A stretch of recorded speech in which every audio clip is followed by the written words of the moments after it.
an Australian progressive metal band. They have released 3 albums, I believe.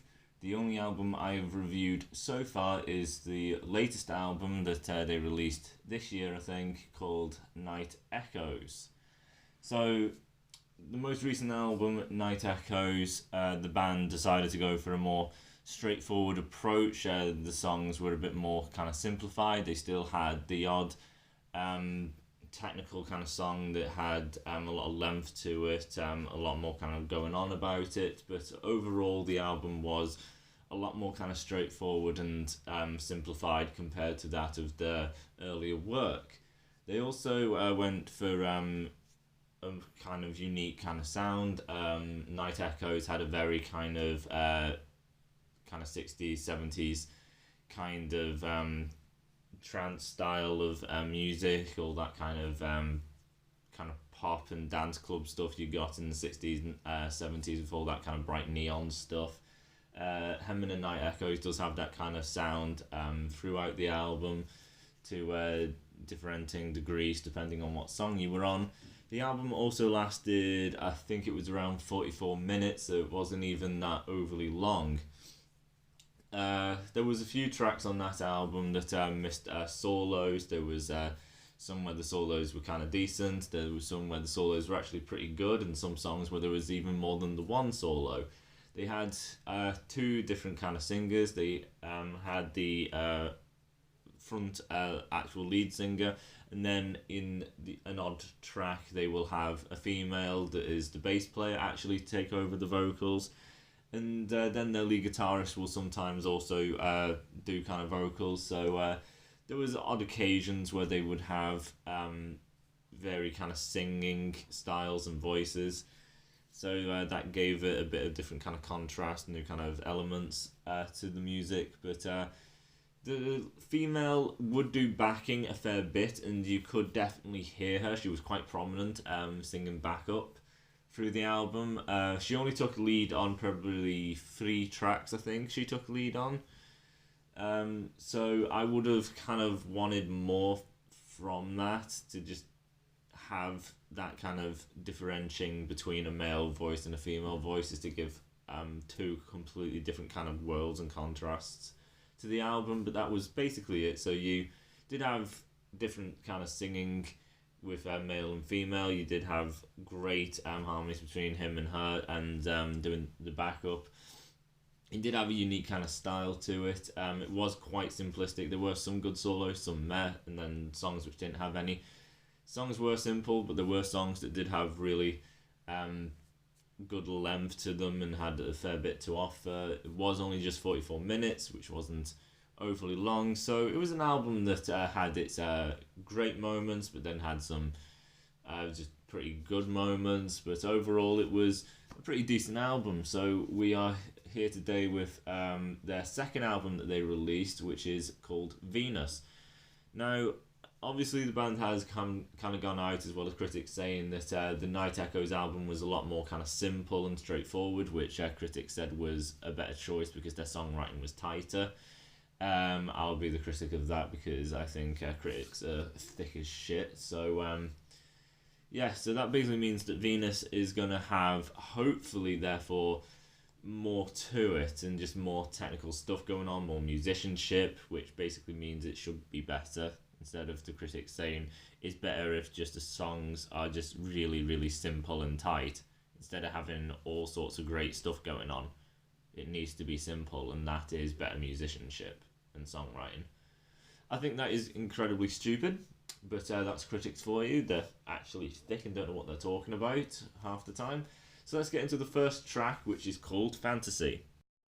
So Fantasy, we are starting with a relatively longish song, so we're looking at 6 minutes 12 seconds.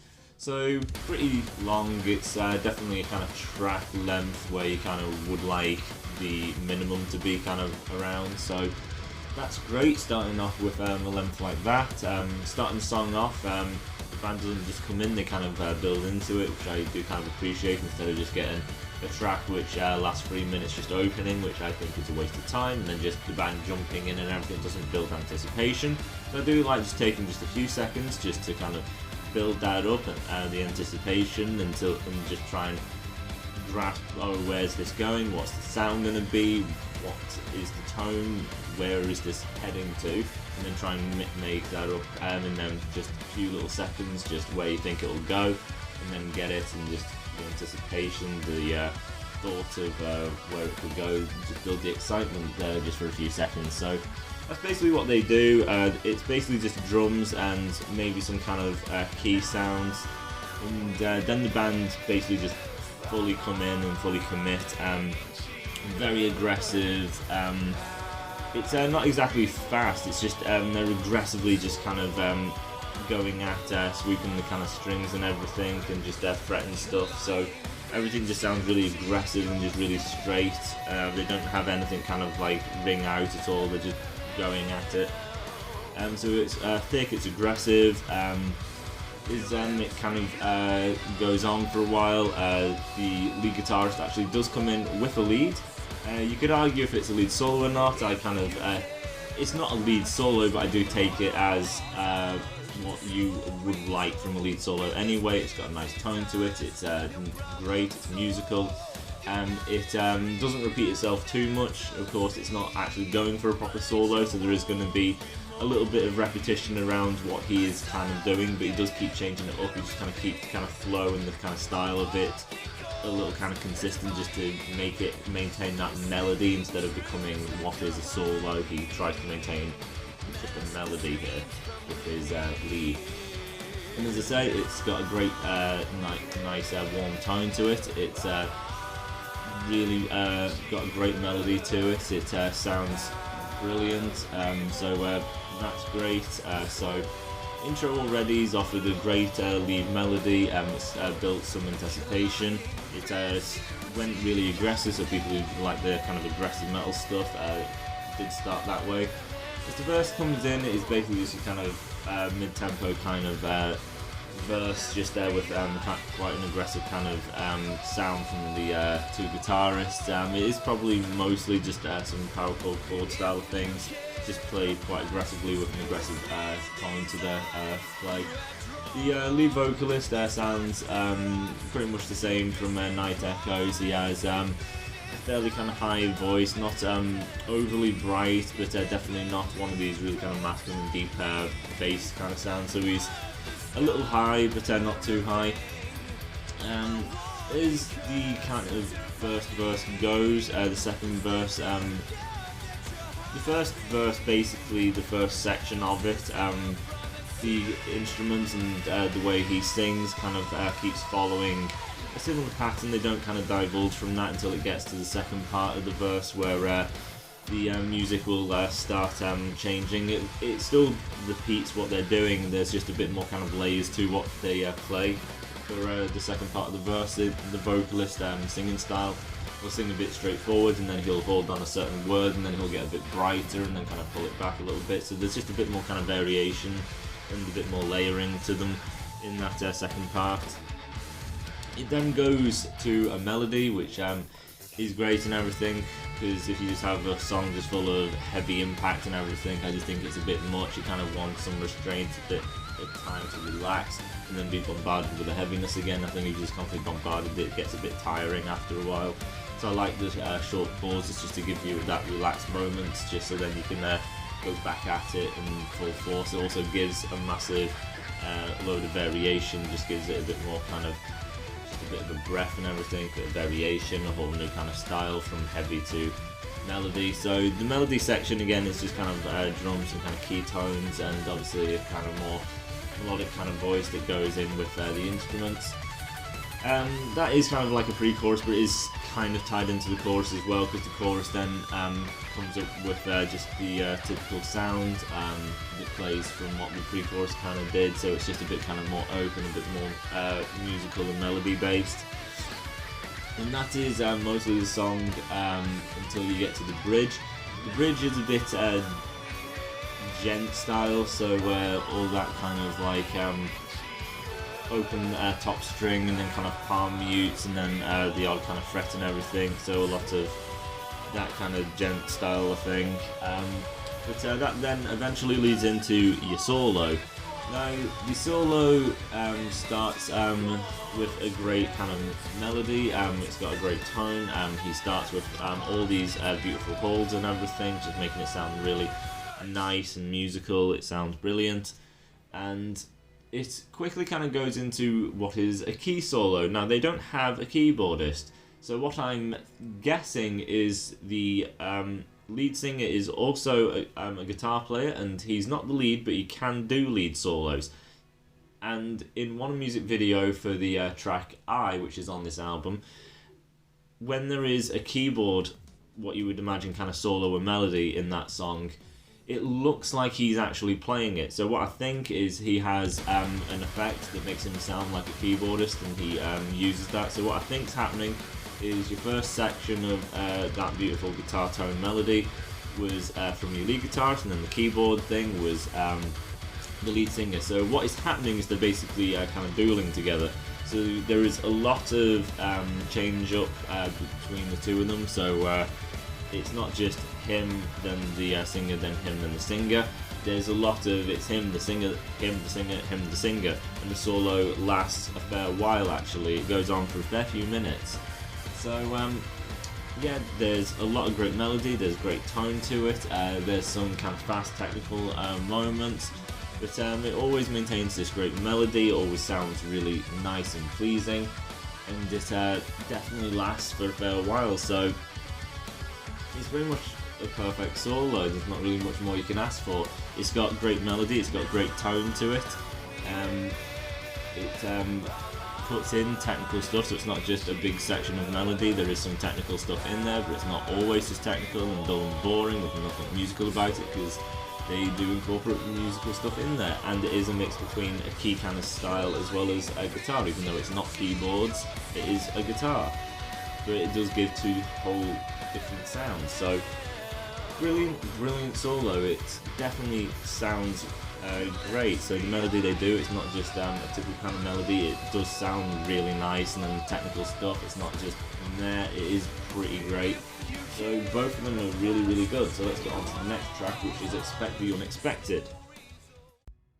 So this is the worst track on the album. So Expect the Unexpected is 3 minutes 23 seconds. So definitely coming down in time to the kind of time frame you would probably get out of a pop album. But obviously it kind of depends what they do with it. There could be a lot to this. It could be quite interesting. It could be a very kind of easy, short song, so therefore easier to get into because there's going to be less there than a big open one. But it could just be a nice, chilled song. But the problem with this is there's not really much to it. There are some good moments, but I would want it incorporated into a proper done song. So starting the song off, it is just these real slow kind of drum beats and everything, and then you just kind of get piano, and then it's the vocalist. That is the majority of the song. That is basically it. So they don't have a keyboardist, therefore they probably don't have a pianist. Now I don't know if one of them can actually play the piano, because if not, and they've probably got it off a computer, then I'm really going to be furious, because that just means the only person playing here is the drummer, which is not great. So I've got a problem with that, and it is 3 minutes 23 seconds of this. So what do they do? How do they kind of keep it interesting and engaging? Well, they kind of do. The vocalist is obviously very kind of soft in his delivery and everything, but he has moments in the song where he actually goes really deep, like seriously to deep notes. So if you like vocalist and like some variation there, then he does go very deep here. It's one of the rare occasions where he actually does go deep, so there's that. But the most interesting part of this song, which is the part I really like, just a small section, is there is a saxophone in this song. A bloody saxophone. Now, how often do you hear saxophones in heavy metal, like Metallica's Enter Sandman with a sax? It's just not gonna happen, is it?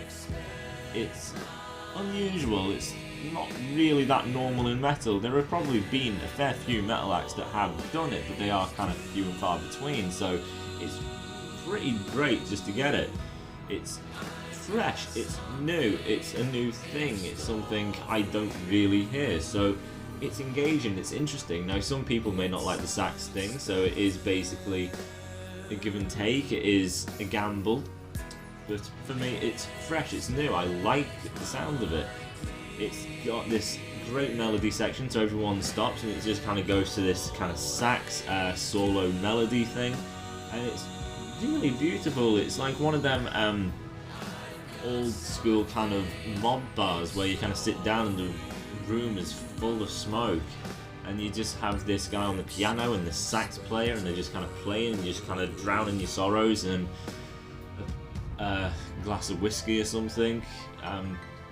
That is basically the vibe you kind of get with this kind of sax, but it's just so kind of slow, and it just kind of holds what it's doing, and it's just so kind of got this great melody to it and this great emotion to it and everything. I love the melody and the kind of solo it kind of gives, but that is basically the track. There is nothing else to it, and later down the line they do songs where they bring back the sax but have a lot more to it. So it's pretty much a little bit of a throwaway. So let's just get into the next track, which is High Kite Ride. So High Kite Ride, we're going all the way up to 9 minutes 8 seconds. So back again with a longer track, one of the longest on the albums probably. So starting off, the band basically does start, so you just kind of got the kind of guitar just kind of building it up, and then the whole band comes in. You've got a high, powerful, that kind of style of power metal kind of scream from the vocalist, so this high note that he just kind of belts out and everything. Not super powerful, like he's not rocker going at it. It's kind of being turned down, and it's kind of mixed into the mix of everything, so he's not massively out there and powerful. But obviously it's going for that real high energy kind of thing, and that kind of runs through this song a little bit. You've got again another lead interlude in the intro, just giving it that real great musical element instead of it just being just simple chords that are just kind of dull and drab. This has got all these musical and adventurous and brilliant sounds and tones to it, so definitely helps when you have that just immediately going in, just to make everything just sound big and musical and epic. The actual verse, again, it's this kind of mid-tempo kind of heavy style of thing, but it's going for more of the kind of great kind of musical rhythm than the first song did. The first song is a bit more kind of straight cut kind of verse, even though it is still kind of mid-tempo and it's still around the same tempo as High Kite Ride. It just High Kite Ride just has a bit more of that kind of rhythm and flow to it to just kind of make it sound a bit more kind of musical. It's a lot more memorable and everything just because it just sounds nicer. So that's basically how the kind of verse goes. When you get to your pre-chorus, it goes melodic again, so just kind of changing the pace up a little bit. It doesn't last too long, and then you get into your actual chorus, it opens the sound up.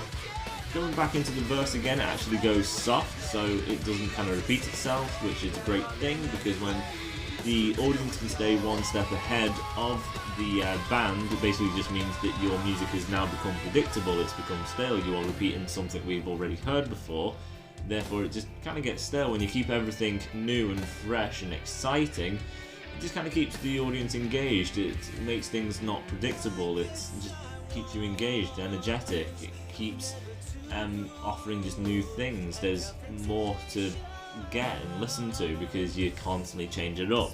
It's just a lot more engaging, and the song will last longer if there is always some more elements. If there's a song which just keeps repeating itself all the time, then it's going to get really stale really quickly because there's not a lot there to keep you interested. You will get used to just a few things that are there. If there's a lot there, that's a lot more things to kind of get used and accustomed to, which is great to change things up. That's why you fucking do it. Bunch of stupid bands that nobody listens to me. But anyway, so it goes melodic, which is brilliant. So you get this longish kind of section of your second verse where things are just a little kind of melodic. Definitely has a nice kind of upbeatness kind of rhythm to it, so even though it is quite melodic and soft and everything, it's not you know, the kind of slow depressed style of thing. It's definitely got a little bit of that kind of kick to it, just to kind of keep it in rhythm of this kind of energetic fun rhythm kind of song. Because High Kite Ride, it is clearly titled it, it's basically just like going on a magic carpet ride, so it does kind of have that kind of feel to it. It's just this real nice magical kind of ride, so it has this great flow through the song. It works, that is the way it sounds. So I think it's well titled. Now in the second part of the verse, it kind of just goes back to its ordinary roots, same with the chorus. And then usually in a 9-minute, 8-second song, you usually want to cut things off there and then everything after that to be different. So this kind of finishes part 1 because that is a song piece in itself. You can't really extend it. So from now on, things are all kind of new. So the section we get now is a lot of kind of leads with the two guitarists. They're not lead solos, they are kind of interludes, but they do kind of keep changing up, so even though it's just these kind of rhythm style of things, some maybe simple chords and then some other kind of lead little technical things. Just constantly having a rhythm and just have the kind of guitars lead it, but they keep changing up so it doesn't get stale, because some bands just who don't do a solo will just have a massive long section of just this phrase that just kind of keeps repeating itself over and over and over again, and it just gets really boring and you're just waiting for it to bloody end. But these kind of keep changing the rhythm up, so it keeps it exciting. It makes you have a nice guitar rhythm. The vocalist comes in, does his little part, and then it goes back into the kind of guitars doing their rhythm, and then within there you actually get your first solo. Now, even though this is basically the second solo, because the second track didn't have one, it was only the first one and it was a brilliant solo. This solo already you kind of will kind of get in your mind that this guy he's definitely got some talent and he's way better than he was on the newest album that he was in. It's just got some unbelievable melody to it, and he definitely feels the solo. It's got great melody to it, it's got technical elements, it's not dull melody, it sounds epic, and then when he's technical it's not just faffing rubbish, it is proper great stuff, and he definitely places them in the right places. So it's a brilliant, unbelievable sounding solo. It just sounds great and it's really enjoyable. Brilliant solo. Then it goes back to the vocals after that, and then you got another kind of bit of a rhythm section, which then gets you into the second solo. And again, it's just got great rhythm and great feel. Just he holds on to the notes and just have them all speak for themselves, has them sing out. And then the technical stuff, he makes sure it's still got a melody to it, and it's just not, this is melody and I'm just going to go just mindless shred, because that will just kind of kill what he's kind of laid out already. So he has to maintain this beauty throughout, and he does. It's a brilliant, epic solo yet again. Now, the end of the song, it does do something a little odd. It is screamed. There is screamo at the end of the song. It's not overly too long, it's just a bit of a section at the end. And people who know me probably know I really ain't keen on screaming. And even though I'd rather do without here, he doesn't really do it. It's basically, this is the one time he does it on the whole album. I think there's maybe one other song he does a little bit, but that is it. Everything else he just sings, so I just kind of take it as just this new element that he just gives. So I take it for that. It's just a new element, it just adds a new kind of layer to it, so that's all I kind of get from it. So great, unbelievable track, great rhythm, unbelievable leads, they keep changing up, it remains exciting for the whole runtime, it doesn't get boring, you don't kind of think it's overstaying its welcome, so he nailed it. So let's get on to the next track, which is The Moonlight Bride. So Moonlight Bride is the track that basically Expect the Unexpected should have been. So the track actually has a solo, it's got just more to it instead of it just being this really simple nothing. So the song immediately just starts with the kind of saxophones with the rest of the band. So it's definitely a bit more upbeat than Expect the Unexpected then, and it's still great that the sax are there, it's different, it's unique, so I really like that. The actual verse itself, the saxophone goes away and you just kind of get these clean guitars, and you can hear the bass doing its own thing outside of that, the guitar, so you can therefore appreciate what the bass does. You got the drums, and that's mostly it with the melodic voice. The vocalist will at one point does kind of increase the volume, and then just raises it, and then he brings it back again, and then there's a point where he puts a bit of an echo on it, so everything stays kind of simple and soft and everything, but the voice does do a few different things just to kind of keep things interesting, so it's not just all exactly the same until you get to the chorus.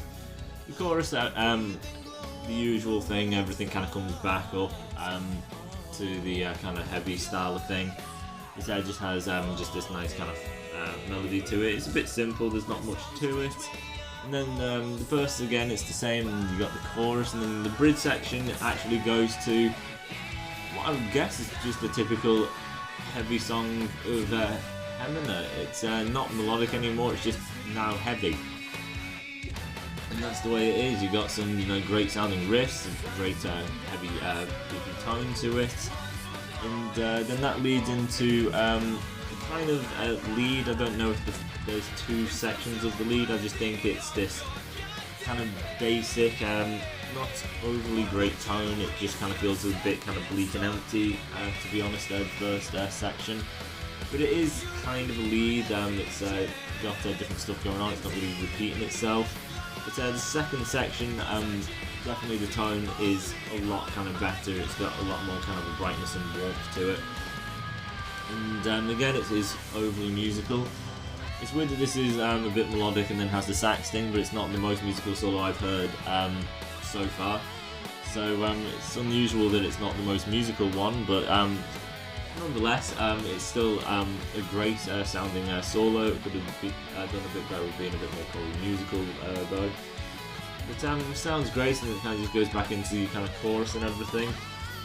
So the only kind of shame is Expect the Unexpected had that beautiful kind of sax kind of solo in Expect the Unexpected. Moonlight Bride just has the kind of sax just kind of doing the kind of rhythm with the band for the intro. And then after the solo, I believe they come back, or maybe somewhere after the second chorus, I think.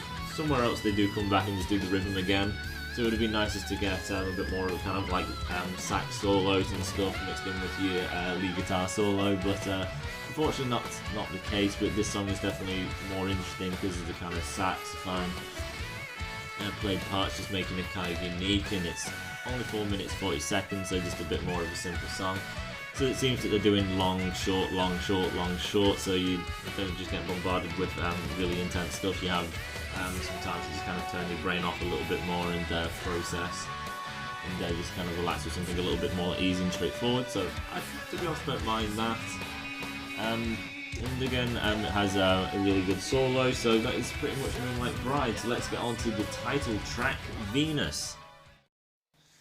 Alright, so the title track is the longest track of the album at 11 minutes 13 seconds, so there's a fair bit to this.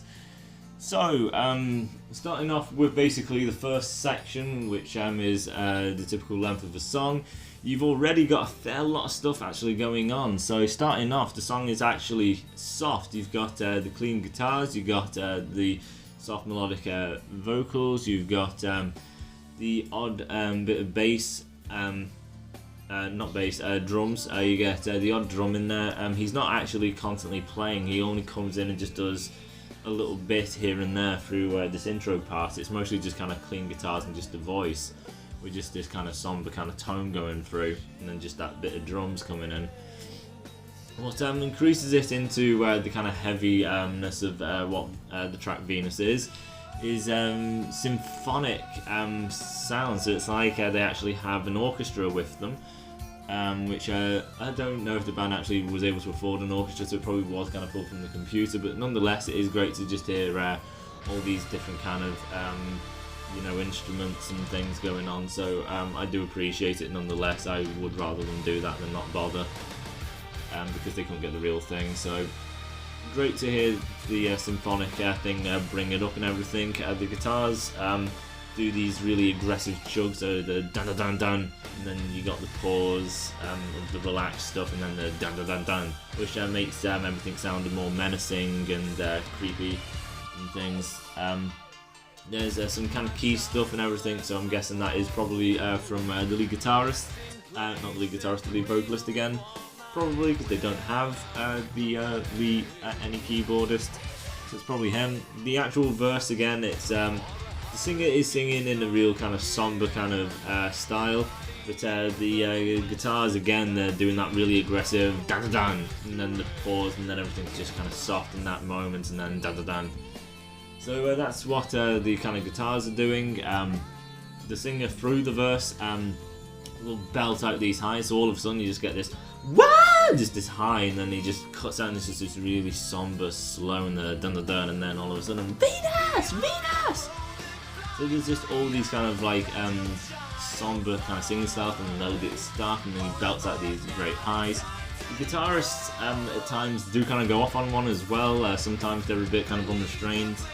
So instead of keeping the rhythm with dun dun dun dun, and then kind of the chorus and everything, they go into these kind of shreddy moments, or do these harmonic things, or a whammy thing, and they'll just throughout this first chunk of the song Venus, they will kind of come in and just do these weird kind of technical kind of feats and everything, just to give a bit more life and just make things a bit more interesting. As for the chorus, kind of opening up and everything, there is actually a lead through the chorus. It's not a Sinister Gate style fucking lead, it's not that great, but it is a lead nonetheless. Before the chorus, the pre-chorus, it goes melodic, and we actually get our first appearance of the female singer, the bass player. So unfortunate, she's clearly obviously not being as utilised as she has been in the new album Echoes, so a bit of a shame there, but there is still the rest of the album to go, so never know.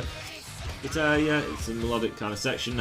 She takes the lead vocals there, so it's nice to get something new, just even more new elements and new life. Things keep changing, things are unexpected. There's some, because you don't expect these high notes, it's just somber, and then just all of a sudden out of nowhere, just Venus! And it's just like, wow, great notes, didn't expect it, and then all these guitar things, so the just, you know, the kind of harmonic stuff, kind of pinch stuff, and things you just don't expect, and then the really kind of shred kind of runs out of nowhere.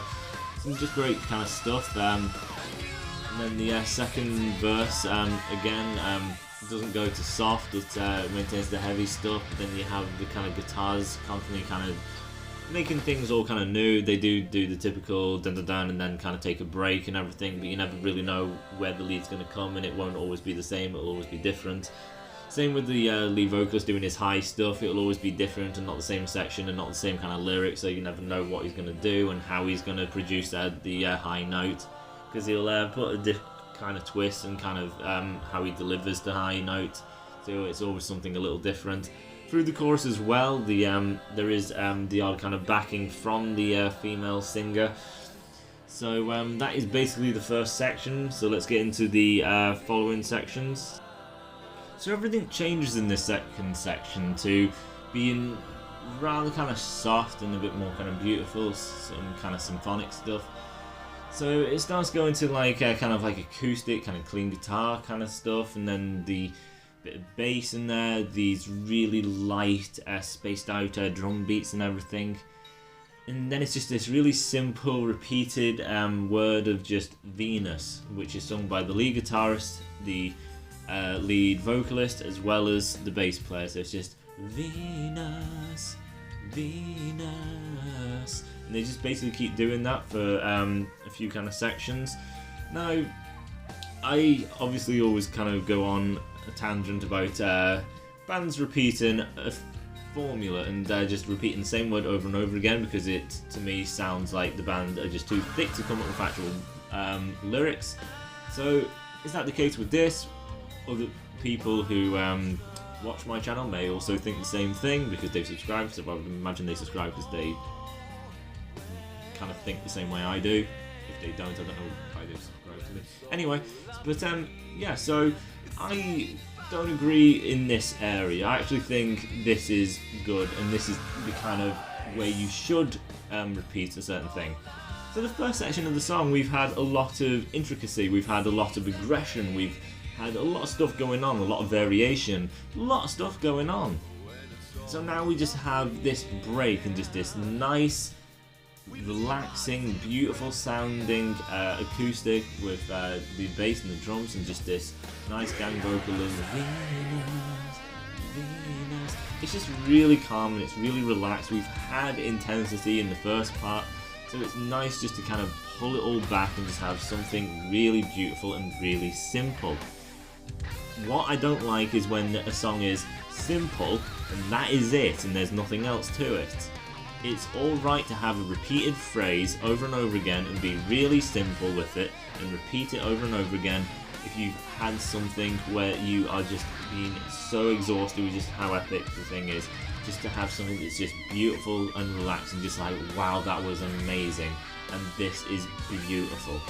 So I think it works perfectly when you do it like that. That is when that works. So obviously they don't say Venus for the rest of the song because we're only around 4 or 5 minutes, so we've got 11 minutes, so it's not just Venus all the way to the end, because that would be stupid. I'd have a fucking problem with that, but they don't. So the vocalist there, you know, the lead vocalist just kind of comes back and everything, and he's, you know, singing melodically, and the acoustics going and everything, and you got your bass. I think there might be a violin in there, I'm not too sure about that. So that is basically how this entire part, second part of the song goes. They do kind of keep screaming life into you, so as you kind of relax and you're just like, and you know, if you do nod off at all, I don't, but if you do, they have moments where they completely scream in your face out of nowhere, just at words, so it's just like, wah! And it's just like, then it goes and it's just all soft and it just carries on. And it pretends like that never happened, it's just out of nowhere, so it's just like, oh, fuck yeah, I'm listening. So if you actually feel like you're going to get tired and drowsy, they won't fucking let you, so there is that. So again, they kind of come back with these kind of high notes and everything, just to kind of keep everything quite exciting and just, you know, kind of show the kind of talent of being able to produce a high note. And then the next high note they do, it's a high note followed by a gang of screams, so it's like the lead singer and the female and everything just like, you know, doing some kind of scream and everything after it. So it just kind of keeps everything just, you know, keeps the energy there, just kind of keeps everything engaged. And then eventually we obviously get into our solo. Now the first solo, there's not a lot behind it, so it's not going to be some kind of beautiful melody. It's one of these more kind of simplistic, dry melodies. It sounds really nice, it's quite somber though, but it lasts, you know, the kind of length that you appreciate, so you don't kind of think, well, I could have done with less. I don't know why anyone fucking say that about a solo anyway. It's either it's great or I want more. Never fucking less, unless it's a crap guitarist. But anyway, it's, you know, the length you want it. It fits in with the song and everything. It's a great kind of solo.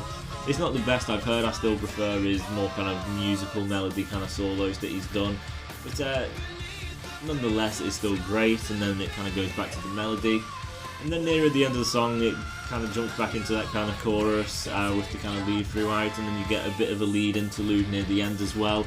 I wouldn't kind of say it's a solo, it's a bit kind of short and a little kind of simple for that. It might be for all I know, but I don't think it is. I think it is more of a kind of interlude and everything, just to keep everything just, you know, a bit exciting. But that is Venus, so really good track. So let's get into the last track for this part, which is The Collective Unconscious. So The Collective Conscious, this is 3 minutes 32 seconds, which is great seeing this. We had the previous track at 11 minutes 13 seconds, a really long track, a lot of stuff. There are a lot of stuff to process, so it's nice just to get a more simple song that doesn't take as much, you know, to kind of process. There's not as much that will be in Venus. There is obviously a lot there. Still a lot in this track as well, but it's just nice just to get something just a bit more kind of simple, just to kind of relax with, and a bit more straightforward. So I like that. Now, The Collective Unconscious kind of starts with a symphonic sound along with the band, and it is pretty mid-tempo. It's got a heaviness to it, but I kind of like the fact that it kind of sets that up falsely, so you kind of think, okay, this is the kind of heaviness we're going for, this is the kind of sound.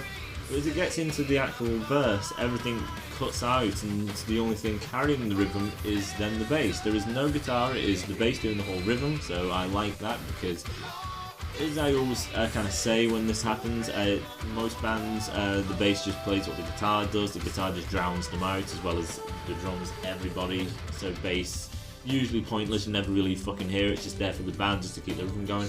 So I always kind of appreciate it when you actually kind of cut everything out, and it is actually, you can hear what the bass player wants to do rhythm wise, and hear what they have to do. Therefore I can actually appreciate their thought process of rhythm and what they do and how they play, the tone they use. I can appreciate it a lot more when I can actually bloody hear them. So it's just basically the bass player doing it, as well as the drums. Other than that, there's nothing to it. And then the singer is going for a deeper kind of note. It's quite somber. He's singing fairly deep, not as deep as one of the other tracks where he went super deep. He does do that near the end of this verse though. He goes really bloody deep with his style. So it's again brilliant just to hear these different things he can do. He can do the deeps, he can do the belting highs, or just the kind of normal kind of highs. So it's good just to see how varied he is and how much of a talented vocalist he is. So great to hear that, great to hear the bass player. And it's great, obviously, coming off that symphonic kind of heavy kind of thing, thinking, oh, we're going to get something maybe kind of symphonic and heavy, but no, it's just really somber. It's got this great melody to it as well. And then as it kind of builds into the chorus, I like the build because obviously he's going from really deep, because right at the end he's like down really, really deep, and he's, you know, really down there. I can't fucking do it. But then he kind of builds it up, but it's this kind of repeated volume increase, so it's like wee, and then it just, you know, just escalates like that, and then you get into his power house singing style. So I just kind of like that real down in the deep, and then you just get the increment all the way up into his, you know, great kind of power level. And then just hearing him in that kind of power zone, it's just like, wow, his voice is really powerful. I do like the increment of wait. And then hearing him, there's some vibrato on his voice in areas, and it's just great. There's some kind of female backing him as well. I think the bass player does kind of back him. And then near the end of the chorus as well, he goes into another kind of high, but it's not the high kind of power metal scream, it's the high kind of girl kind of sounding thing, just like, we just can't. So kind of like that. Again, I'm not a singer, I can't nail it, I can only try and represent it, but it's somewhat like that, just that we can. It's really light, it's real beautiful. So again, something I've not really heard from him in the new album, I haven't heard it on this album, so again, something completely different that he can do, and he pulls it off really well. So great showmanship. Then it goes back into the somber stuff with his really deep tones and everything, absolutely fantastic. And the rhythm does kind of change, the bass is still there and it's exactly the same, the drum's still there, it's exactly the fucking same. The only difference is that the kind of guitar comes in clean and soft and everything. So it just kind of adds a little bit more, and then the chorus, again, kind of the same. The solo itself, again, it's not one of the more kind of musical, great, beautiful melodies. It's just one of these more kind of somber, kind of cut and dry kind of solo performances. It's got some repetitive parts to it, so even though he is a fantastic guitarist, he's done some incredible solos here. This one is a little dry. It's got some moments where it's just like, it's kind of the same. It's not the same, it's just sounds similar to what was kind of done before, so it's not as interesting and like beautiful kind of flowing kind of thing, but still it is still a pretty lengthy kind of solo. It's still really good compared to, you know, the naff crap that you get from bands these days. And then getting into the chorus again and just kind of, you know, coming to the end. So short, simple, but a lot of variation on the vocalist. You've got the deep, and then his powerhouse, and then you've got some beautiful light high melody to his voice. You got again another solo. So short and simple, but it's brilliant, and I do like the flow between the kind of high to the kind of somber, kind of low of it. I do kind of like how they do that. But that is it for this track.